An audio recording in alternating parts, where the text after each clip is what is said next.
varied. Was it hard for you as a minority member in your journey to the top to bring your ideas, your customs, perhaps your traditions, who you were, with you? Well, it certainly wasn't easy, but I will say I didn't think of it as being difficult. I thought of it as a mission, and most missions are difficult anyway.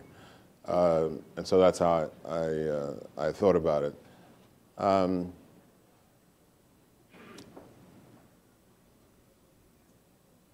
My parents had a lot to do with the person who I was and who I became. My father was the type, if you brought home 6 A's, a B and a B plus, he asked you why you got the B. Or if you were playing football and you were a star athlete. I'm not saying I was a star athlete, but if you were a star athlete, he'd give you a list of 5 things that you could do better. So he was always helpful in giving you the reality that you can't stay put. You have to keep going.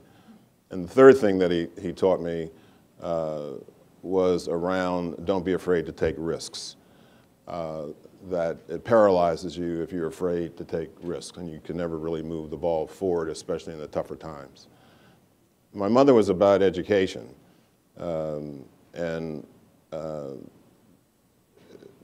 part of the reason why I got my MBA was because she had her master's and my grandmother had her master's, and so I felt that I would let the family down if I didn't go and try to, and that's really the driver for it. But the output of it was that I think that you cannot give up lifelong learning. That if you think you're there, and therefore you don't have to improve, you don't have to learn new things, it means by definition you're not there.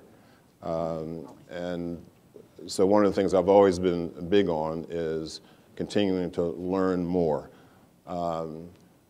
Life moves along faster than you ever will calculate if you're doing your own daily plan. The next thing you know, things have changed.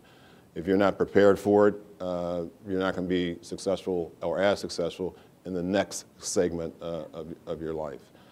And so what I did was always look for new opportunities. It had nothing to do with wanting to be a CEO. I just wanted to learn new things. So I'll give you 2 quick stories. Many of you in the old days,